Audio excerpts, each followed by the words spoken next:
좀 오래된 이야기입니다. 제가 한국에 있을 때 감리교 신학대학교 100주년 기념관에서 한국조직신학회 주최로 한국교회와 성서라는 주제를 가지고 공개 토론회가 열린 적이 있었습니다. 약 700여 명이 참석한 이날 토론회에서 여러분 잘 아시죠? 도올 김용옥 교수가 신학자들과 3시간이 넘게 열띤 토론을 벌였습니다. 이에 앞서서 김용옥 세종대석자 교수가 구약 성경 폐기를 주장해서 큰 파장을 일으켰습니다. 김 교수는 한겨레 신문과의 인터뷰를 통해서 구약 성경은 유대인들의 민족 신인 야훼, 즉 여호와죠. 여호와가 유대인들이 다른 신을 섬기지 않고 오직 자신만을 믿는 조건으로 애굽의 종살이에서 해방시켜 적과 꿀이 흐르는 가나안 땅으로 인도해 주겠다는 유대인들만을 대상으로 한 계약이며, 예수의 출현으로 새로운 계약, 즉 신약이 성립된 만큼 구약은 당연히 효력이 없다고 주장했습니다. 또한 김 교수는 구약은 초대교회에서도 참고 문헌으로 붙여놓았다고 주장했습니다. 김 교수는 요한복음에 보면 예수가 너희가 모세율법을 믿느냐 나를 믿느냐라는 질문을 한다면서 구약의 모세를 믿으려면 유대교로 가야 하고 이것은 우리나라에서 성황당을 믿는 것과 다름이 없다고 말했습니다. 여러분 이 말에 대해서 어떻게 생각하십니까? 도리 이런 주장을 보면 그는 하나님과 예수 그리스도 그리고 성경에 관하여 깊이 깨닫지도 못하면서 신학을 논하기보다는 먼저 말씀의 바탕 위에 자신의 신앙을 제대로 정립하고 하나님의 은혜와 사랑을 체험하는 것이 필요하다고 생각됩니다. 그가 구약성경을 통해 오실 메시아, 즉 하나님의 구속사를 알았더라면 구약성경의 폐지와 같은 주장은 하지 않았을 것이라고 생각합니다. 자, 우리 한 해를 보내고 새해를 맞을 때면 우리는 우리 자신이 보다 새롭게 변화되기를 바라며 복잡한 내 주변의 여러 상황들이 회복되고 새로워지기를 늘 꿈꾸며 계획합니다. 나아가 우리가 당면한 부정적인 여러 상황이 긍정적인 소망의 상황으로 변하기를 원하죠. 이를 위해 사람들은 여러 가지 계획과 대책을 강구합니다. 하지만 이러한 대책과 계획이 효과를 얻지 못하는 것은 그 모든 근원이 하나님의 말씀에 있다는 것을 간과하기 때문입니다. 따라서 우리가 꿈꾸는 새로운 세상을 위해서는 하나님의 말씀으로 돌아가는 길 외에는 다른 길이 없다는 것입니다. 물이 변하여 포도주가 되는, 절망의 상황이 기쁨과 소망으로 바뀌는 변화를 경험하기 위해서는 말씀이 육신이 되어 오신 예수 그리스도를 내 삶의 중심에 모시는 길 외에는 다른 방법이 없다는 것입니다. 날은 저물고 빈들인데 먹을 양식이 없는 것과 같은 상황 속에서 우리는 오병이어의 기적만을 바라고 있지는 않으십니까? 먼저 우리 자신이 주의 말씀과 하나가 되어 우리 영혼이 근본적으로 하나님의 말씀으로 새로워져야 합니다. 그리고 이를 통하여 우리 가정을 새롭게 변화시킬 주님을 기대하며 더욱 예수 그리스도만을 의지하는 한 해가 되기를 바라는 마음으로 주신 말씀을 통해 은혜를 함께 나누고자 합니다. 오늘날 탈근대주의, 포스트 모더니즘이라고 하죠. 라는 문예 사조를 지나면서 세상은 어떤 그 절대 진리를 거부합니다. 그리고 성경을 해체합니다. 그리고 여기저기 우리 종교에도 구원이 있다. 어느 길로 가든지 구원으로 가면 한 길밖에 없다는 종교 다원주의 등 기독교에 대한 공격을 서슴지 않고 있습니다. 특히 다민족이 공존하고 있는 캐나다는 더욱 그렇습니다. 저는 주 5일 웨어하우스에서 풀타임으로 일을 하고 있습니다. 그곳에서 함께 일하는 친구들은 인도 아이들 약 20명입니다. 단 한 명이 자메이카에서 온 40된 흑인 친구고 나머지 인도 아이들은 그저 19, 20, 21, 22, 많은 아이가 30 그렇게 되는데 학생으로 와서 여기서 공부하면서 일하고 그리고 어떻게 하면 영주권을 얻을까 해서 온 아이들입니다. 근데 이 아이들이 우리가 인도하면 윌리엄 캐리나 아니면 마더 테레사 같은 분들을 생각하지만 기독교는 0. 몇 프로에 불과하고요. 우리가 알고 있는 인도는 불교라는 종교의 어떤 그 발상지로 생각하지만 지금 인도에는 불교 신자는 거의 없다고 하고 대부분 힌두교 그리고 시크교라는 종교를 가지고 있다고 합니다. 그래서 어떤 아이들은 절대로 베지터블 아니면 고기를 육류를 생선도 마찬가지입니다. 입에 대지 않는 아이들이 있는가 하면 또 어떤 아이들은 치킨은 괜찮다고 치킨만 먹는 아이들도 있고요. 여러 가지 이제 분류가 있습니다. 근데 제가 학부에서 선교학을 했으니까 상당히 관심을 가지고 이렇게 얘기를 해보면 그 아이들의 생각이 저는 크리스찬을 아니까 네가 믿는 가시나 그 아이들은 그 영국식 영어이기 때문에 god를 곧이라고 합니다. 곧. 내가 믿는 곧이 같아. 그렇게 얘기를 합니다. 내가 거기서 영어 실력이 좀 짧으니까 그들을 설득하거나 복음을 제시할 수는 없지만 이 아이들을 종교다원주의에 물들어 있구나.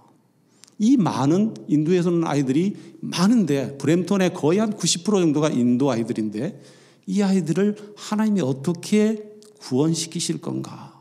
그런 생각을 해보았습니다. 이런 시대적 상황 속에서 하나님의 자녀된 우리는 하나님의 말씀을 통하여 예수 그리스도에 대한 바른 인식과 확실한 믿음이 더욱 필요한 것이죠. 오늘 함께 읽은 본문의 저자는 바로 사도 요한입니다. 복음서에는 예수님께 사랑받는 제자를 베드로, 요한, 야고보라고 기록하고 있습니다. 그들은 당시에 미천한 신분이었던 갈릴리 출신의 어부였습니다. 특히 요한과 야고보 형제는 성격이 불같이 급하다 하여서 우레의 아들 보아너게라고 성경은 말하죠. 또한 이들은 정치적인 야심과 출세욕이 강했지만 예수님 사역에 대한 본질은 제대로 깨닫지 못했던 것 같습니다. 마가복음 10장 37절에 여짜오되 주의 영광 중에서 우리를 하나는 주의 우편에 하나는 좌편에 앉게 하여 주옵소서. 하나님 나라가 이루어지면 예수님께서 거기에 왕이 되실 텐데 저는 우의정에 동생은 좌의정에 앉게 해 주십시오. 이런 생각을 하고 있었던 사람들이 바로 이 요한과 야고보입니다. 마치 도올 김용옥 교수가 인격적으로 하나님을 만나지 못한 것처럼 이들도 부활하신 예수님을 만나기 전까지는 그랬던 것 같습니다. 이런 요한이 주님의 은혜로 변화되어 요한복음과 요한 1, 2, 3서 그리고 요한계시록을 기록하였습니다. 그 내용이 영적이며 심오해서 어부 출신의 촌부가 기록했다고는 믿을 수 없을 만큼 가히 기독교 복음의 핵심이라고 할 만합니다. 반면에 마태, 마가, 누가복음의 내용은 비슷한 부분이 많아서 이를 공관복음이라 하는 반면에 요한복음은 제사복음이라고 말하죠. 각 복음서마다 특징이 있어서 마태복음은 왕으로 오신 예수님, 마가복음은 종으로 오신 예수님, 누가복음은 인자가 되신 예수님을 묘사하고 요한복음은 또 있습니다. 하나님의 아들이신 예수님의 신성을 특별히 묘사하고 있습니다. 예수님께서는 십자가에 못 박혀 운명하시기 직전에 요한에게 육신의 어머니 마리아를 내 어머니라고 그리고 마리아에게는 요한을 제자들이 순교하는 이때부터 마리아를 모셨으며 모든 제자들이 순교한 후 요한은 밤모섬에 유배되었다가 역시 순교하였다고 하는데요. 밤모섬 유배 직전에 마태, 마가, 누가복음과 중복되지 않는 예수님에 대한 기록을 하였는데 이것이 바로 요한복음이라는 것입니다. 요한복음의 특징은 독수리에 비유합니다. 예수님의 신성, 독수리는 날짐승, 날아다니는 짐승 중에 왕을 상징하는데 예수님의 신성, 신적인 면을 강조하고 성자 하나님으로서 영광된 부활과 그 권능, 영적인 면 등을 부각시키고 있습니다. 요한복음에서 강조된 예수님은 하나님의 아들됨과 그가 곧 복음을 묘사하여 아주 높은 하나님이 계신 곳에서부터 복음을 시작하고 있다는 것입니다. 즉 높은 곳에서 눈으로 이 세상을 내려다보는 위치에서 기록된 것이 이 복음서의 특징입니다. 그렇기 때문에 요한복음에는 예수님의 족보가 없습니다. 하나님의 아들은 예수님을 있을 수 없기 때문이죠. 그렇다면 본문에서는 예수님을 어떻게 정의하고 있을까요? 첫째로 예수님은 말씀, 로고스라고 합니다. 오늘 요한복음 1장 1절에서 3절에 태초에 말씀이 계시니라 이 말씀이 하나님과 함께 계셨으니 이 말씀은 곧 하나님이시니라. 그가 태초에 하나님과 함께 계셨고 만물이 그로 말미암아 지은 바 되었으니 지은 것이 하나도 그가 없이는 된 것이 없느니라. 여기서 성경 전체에서 태초라고 기록된 곳이 세 군데가 있습니다. 창세기 1장 1절, 요한복음 1장 1절, 요한일서 1장 1절에 태초라는 단어가 나옵니다.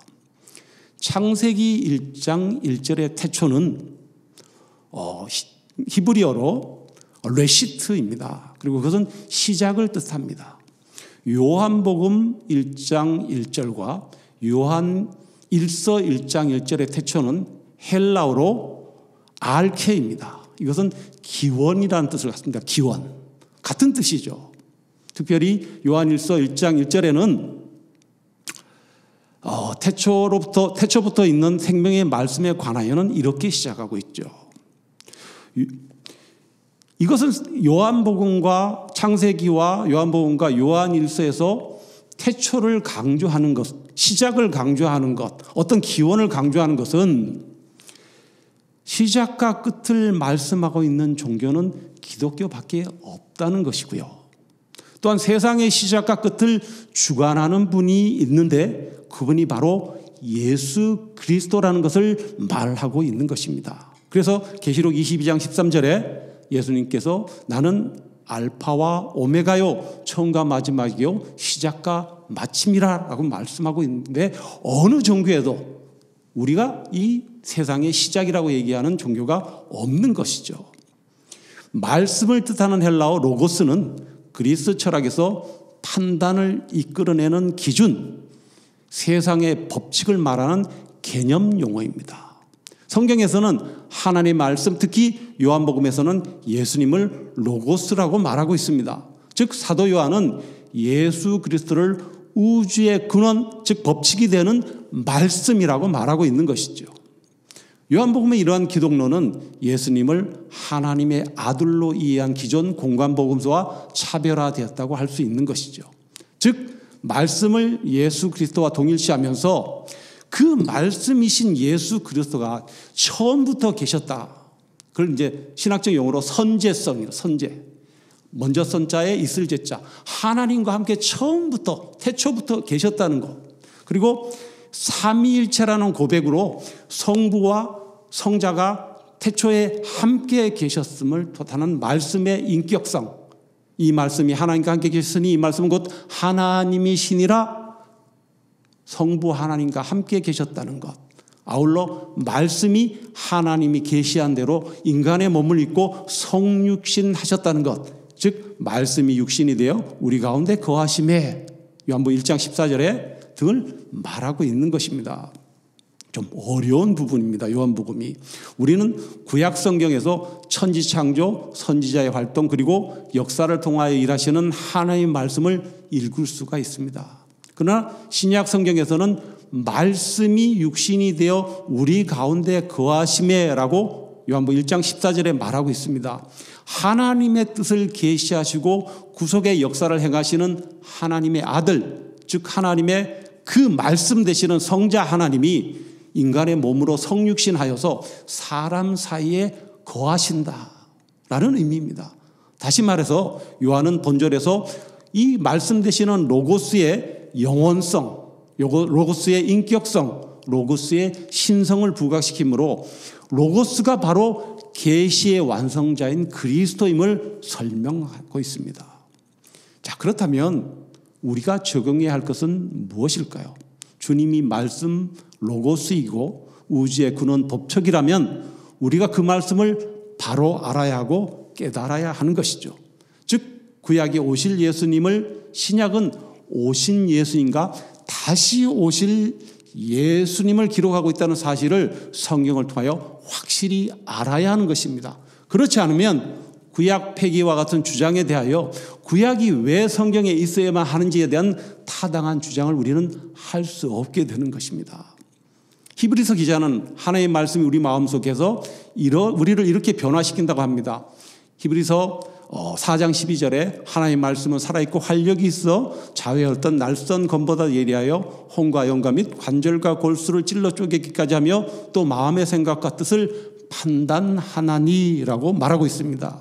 하나님의 말씀이 내 안에 들어가면 그 말씀이 내 마음과 생각과 뜻을 내 자신보다 더 잘 알기 때문에 자연스럽게 치료해 주십니다. 성경처럼 우리의 마음을 찌르고 쪼갤 수 있는 것은 없습니다. 세상에 그 어떤 심리학자도 상담가도 철학자도 하나님만큼 우리 자신을 알지 못합니다. 그 어떤 세상의 책도 성경만큼 나의 깊은 내면을 파고들 수 없기 때문에 성경은 영적으로 병들거나 잘못된 마음을 바르게 고칠 수 있는 것입니다. 또한 성경은 우리가 낙심하고 절망에 쓰러질 때마다 우리를 일으켜 세우고 위로하는 방법을 말하고 있습니다. 성경은 희망과 꿈을 잃고 의기소침해 있는 사람들에게 소망을 주고 새 사람으로 변화시키는 방법을 잘 알고 가르쳐 줍니다. 그것은 말씀이 바로 예수 그리스도이기 때문입니다. 둘째로 예수님은 영생입니다.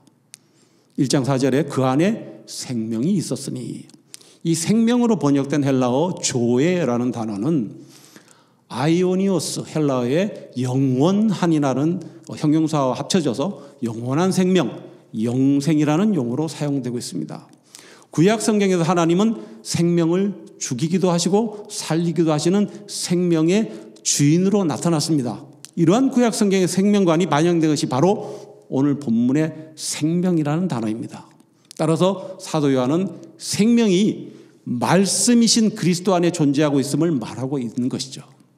그리고 그리스도 안에 존재하고 있는 이 생명이 영원한 생명, 즉 영생임을 밝히고 있는 것입니다. 그러므로 그리스도를 주로 믿고 영접하는 성도들에게는 영생이 부여해진다, 주어진다는 것입니다. 성도는 바로 그리스도 안에 본래부터 존재하고 있는 생명을 통하여 영원한 하늘나라의 시민이 되는 것입니다.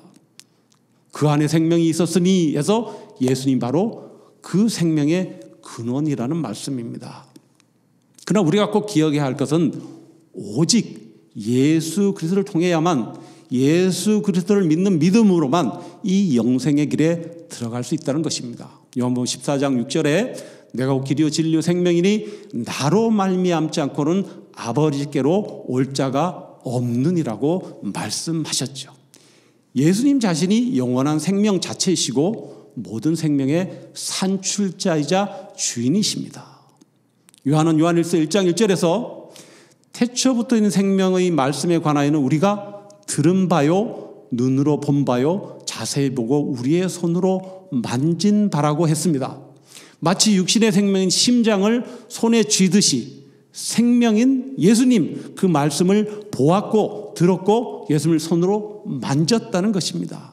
이와 같이 요한복음은 서두에서 예수님은 하나님의 아들 참 하나님이심을 드러내기 위해 그 안에 생명이 있었으니라고 말하고 있는 것이죠.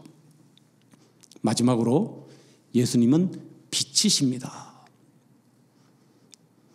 이 생명은 사람들의 빛이라 빛이 어둠에 빛이 돼 어둠이 깨닫지 못하더라. 요한복음 1장 4절 하반절입니다. 먼저 우리가 필수적으로 이해할 부분이 초대교회 시대의 이 플라톤 사상입니다. 헬라 철학에 당시 헬라인들은 플라톤주의에 흠뻑 젖어 있었습니다. 요한은 그들이 알아들을 수 있는 용어를 선정해야 했습니다. 바로 빛이란 것은 플라톤 사상의 어떤 핵심이기 때문입니다. 그들이 이원론 사상을 믿었기 때문이고요. 그들의 이원론은 모든 사물은 원본과 그리고 짝퉁, 사본이 있다는 것입니다. 모조품이 있다는 것입니다.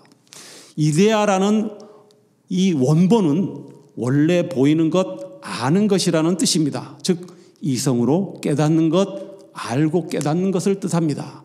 이런 시대적 배경 속에서 요한은 그리스도 안에 있는 참되고 영원한 생명이 이데아, 곧 인류에게 임할 참빛, 헬라어로 푸오스, 그 푸오스 발광체로서의 빛입니다. 예수님은 하나님이시기 때문에 스스로 빛을 내시는 분입니다. 발광체라는 빛, 푸오스 참빛이라는 사실을 요한은 말하고 있는 것이죠. 그런데 이 빛과 대조되어 나타나는 어둠, 스코티아는 생명을 가로막는 죽임의 세력, 즉 사단의 세력과 그 세력하에서 부단히 죽어가는 죄악된 세상을 말하고 있습니다. 원문을 문자적으로 해석하면 그리고 빛이 어둠 안에서 비추고 있다라는 뜻이 됩니다. 본문은 빛이신 그리스도께서 역사적인 성육신을 통하여 죄악된 이 세상 안으로 임하셨음을 의미합니다. 또한 그리스도의 지상사역과 승천 후에도 이 생명의 빛은 소멸할 것이 아니라는 것을 말하고 있습니다. 생명의 빛은 지금도 성령의 역사를 통하여 우리 성도들을 비추며 생명을 부여할 뿐만 아니라 빛의 군사로서 어둠의 세력과 끝까지 투쟁하는 능력을 우리에게 공급하고 있는 것이죠. 그런데 요한은 요한복음의 전장을 통하여 5절 말씀, 빛이 어둠에 빛이 돼 깨닫지 못하다라는 말씀으로 죄악된 세상이 성육신 하신 그리스도를 깨닫지 못했기 때문에 오히려 십자가에 못 박았다는 것을 전반적인 주제로 설명하고 있죠.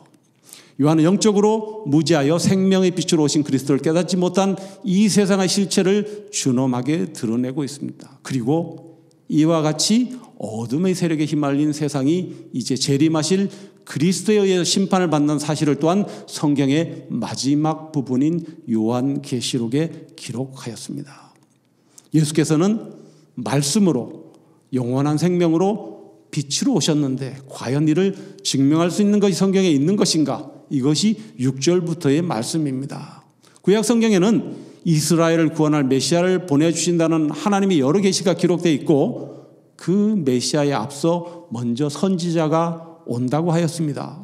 마태복음 17장 10절에서 13절에 제자들이 물어 이르되 그러면 어찌하여 서기관들이 엘리야가 먼저 와야 하리라 하나이까? 예수께서 대답하여 이르시되 엘리야가 과연 먼저 와서 모든 일을 회복하리라. 내가 너에게 말하노니 엘리야가 이미 왔으되 사람들이 알지 못하고 임의로 대우하였도다. 인자도 이와 같이 그들의 고난을 받으리라 하시니 그제서야 제자들이 예수께서 말씀하신 것이 세례 요한인 줄을 깨달으니라. 그 선지자가 세례 요한이며 세례 요한이 예수님이 바로 참빛 되신 하나님이 보내신 어린 양 메시아이심을 깨우쳐 주지만 그 누구보다 성경을 잘 안다는 바리새인과 서기관 그리고 영적 소경이 되어버린 유대인들은 이를 깨닫지 못하는 것이죠. 본문에서도 그가 증언하러 왔으니 곧 빛에 대하여 증언하고 모든 사람이 자기로 말미암아 믿게 하려 함이라 7절에 라고 세례 요한의 역할을 분명히 하고 있습니다. 그래서 요한복음 전반에 걸쳐 영적 소경과 육체적 소경 이야기가 많이 등장합니다. 말씀을 맺습니다. 1947년 2월에 사해 연안 쿰란 지역에서 양을 치던 베드윈이라는 목동이 양 한 마리를 잊어버려서 그 양을 찾다가 동굴 하나를 발견하고 혹시 양이 있을까요? 돌을 동굴 안으로 던졌는데 쨍그랑 하는 소리를 들었습니다. 동굴로 기어들어갔더니 항아리가 8개 있었고 그 안에 아마포로 쌓인 가죽 두루마리를 발견하게 됩니다. 베드윈 목동은 이것을 가져다가 베들레헴 골동품상에게 1달러에 팔았습니다. 그 후에 소문을 들은 고고학자가 현장을 방문하여 두루마리를 보는 순간 깜짝 놀란 것이죠. 그것은 기원전 150년경 이곳에 살던 유대인들이 쓴 세계에서 가장 오래된 성경 사본이며 세계적인 보물이었기 때문이었습니다. 그 사본은 이사야 66장 필사본 정권이었고 고고학자는 그것을 100만 불에 샀습니다. 그때부터 이 쿰란 지역에서 성경 사본 발굴 운동을 시작해서 몇 년 동안 모두 800개의 두루마리를 발견했습니다. 지금 우리가 가지고 있는 이 모든 구약 성경이 이때 발굴된 사본의 번역본이며 이스라엘 박물관에 그때 발견된 항아리와 성경 사본이 보존되어 있다고 합니다.